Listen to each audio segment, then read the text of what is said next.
হয়। আর তাই আজ আমি সেই সব কিছুর প্রতিশোধ নিতে ফিরে এসেছি ঠাকুরপো, ফিরে এসেছি আমি। কোথায় তোমার জয়টিকা, কোথায় কোথায় বিধুশেখর, কোথায় তোমার সেই সৌর্য? আজ তো রাজাবাবু মাটিতে লুটিয়ে দেখছি প্রাণ ভিক্ষে করছে। সময়ের কাঁটা পরিবর্তন হয়, না হলে দিন থেকে রাত, রাত থেকে দিন হতো না। আজ তোমার পাপের রক্তে এই সব কিছুর প্রায়শ্চিত্ত হবে।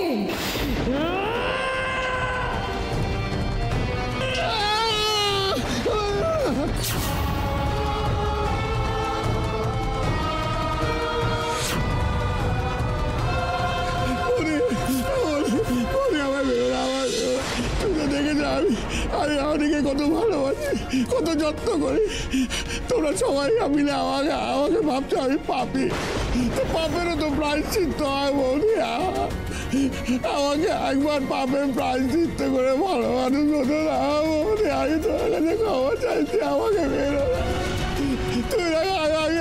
আমি অনেকে সন্তানের মতো ভালোবাসি বৌদি। সন্তানের মতো আমি ওকে শহরে পড়াশোনা করেছি। ভারতী ওকে মায়ের মতো স্নেহ করে ভালোবাসা বৌদি। আগে একটা সুযোগ দাও বৌদি, আগে একটা সুযোগ আগে।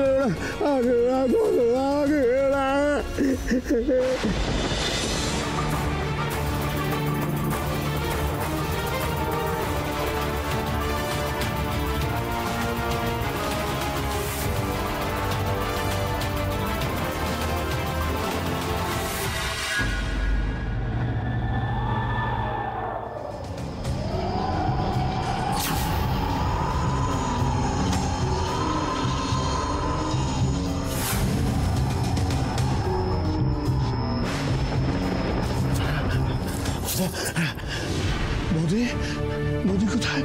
বৌদি, বৌদি, বৌদি। তবে কি আমি যা যা বলেছি দেবী সব শুনে নিয়েছে, সব দেখে নিয়েছে? বৌদিকেও দেখে ফেলেছে?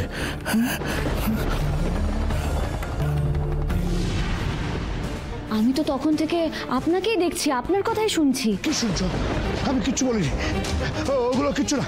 আমি যা বলেছি ভুল বলেছি, ওগুলো ঠিক না।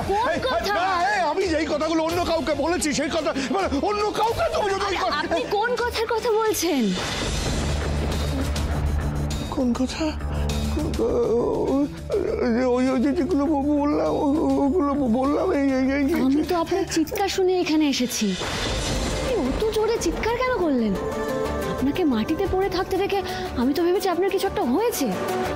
আর এই সময় আপনি মন্দিরে কেন এসেছেন?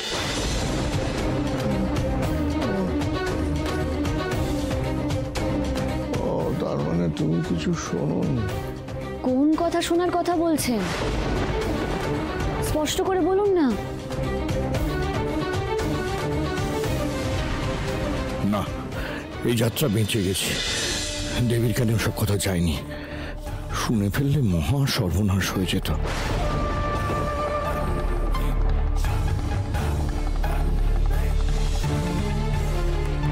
এই দেবী, আমার না শরীরটা ভালো লাগছে না। আমাকে একটু, আমি বাড়ি যাব। আমাকে তাড়াতাড়ি বাড়ি যেতে হবে। হ্যাঁ, বাড়ি চলুন। এই সময় একা এখানে মন্দিরে আসাটাও আপনার ঠিক হয়নি। হ্যাঁ, চলুন। হ্যাঁ।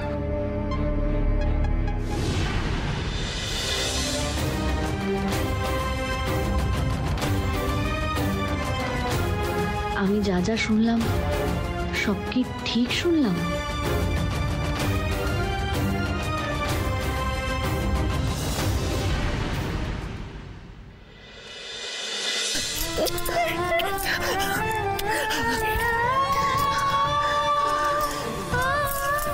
কোনদিন আমাকে না বলে তুমি কোথাও যাবে না, ঠিক আছে? আমার প্রাণটা একেবারে বেড়ে গেছে। ঠাকুর আমাকে রক্ষা করেছে। আর কোনোদিন আমি তোকে চোখের আড়াল হতে দেবো না রে। দেবী তো কেলেঙ্কারিটা ঘটিয়ে ফেলছিল। যদি দেবু অনি ওরা গিয়ে তাতানকে খুঁজে না আনতো তাহলে কি হতো একবার ভেবে দেখেছো? আমাকে তো দেবীর দিদিই খুঁজে বের করেছে, তোমরা দেবীর দিদিকে এরকম কেন বলছো?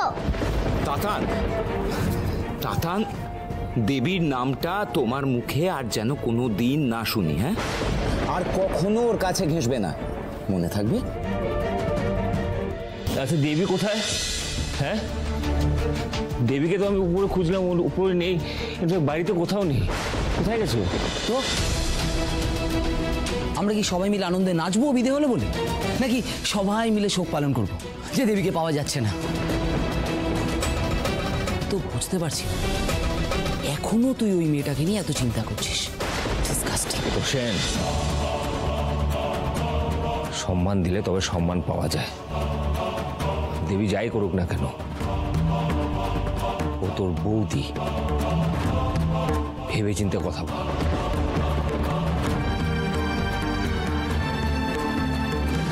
মানে প্রশ্ন তো ঠিক কথাই বলেছে, যে সম্মানের যোগ্য নয় তাকে সম্মান দেওয়া মানে তো ওই তেলের মধ্যে জল ঢেলে দেওয়া, যা কোনোদিন মিশ খাবে না।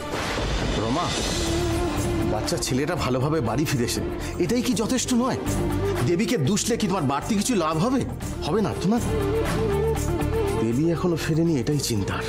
না, আমার কি মনে হয় বলুন তো, দেবীর ভেতরে না গিল্ট ফিলিং কাজ করছে, সেই জন্য ও আমাদের সামনে আসছে না, ও নিজেকে আড়ালে রেখেছে। না না না, দেবীকে আমি পুরো বাড়িতে খুঁজেছি, ও কোথাও নেই।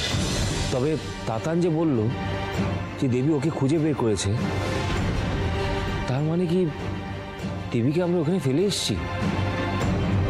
আমাকে গিয়ে একবার দেবীকে খুঁজতে হবে। ওই তো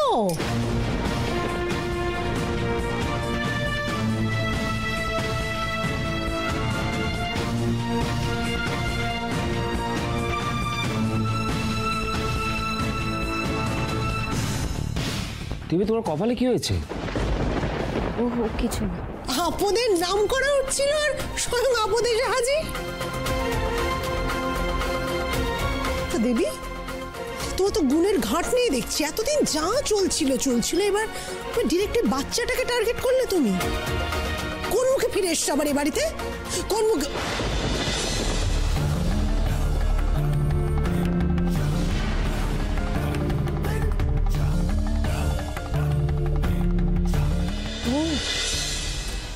দাদাকে সঙ্গে নিয়ে এসছো তাই না? কেন এসছো বুঝতে পারছি।